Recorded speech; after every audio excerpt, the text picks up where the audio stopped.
Kisah Acil Jouleha robohkan rumah usai suami selingkuh, tak ingin ganti rugi tanah mertua 300 juta.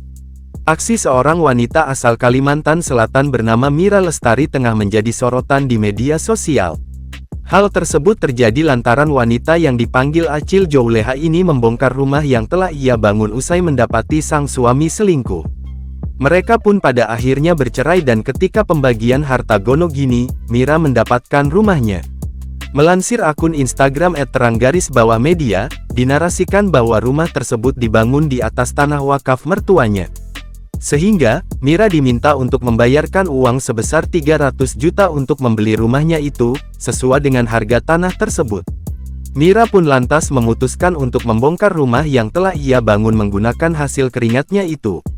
Dalam video yang diunggah dalam akun TikTok @miralestari1191, tampak sejumlah orang membantu proses pembongkaran rumah itu. Terlihat, Acil membongkar tembok rumah itu menggunakan linggis. Kini, kisah tersebut pun telah viral dan diunggah ulang dalam banyak akun di media sosial.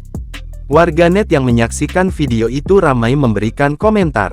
Hingga saat ini, pihak Tribun Sumsel masih mencari informasi yang lebih mendalam terkait video viral tersebut.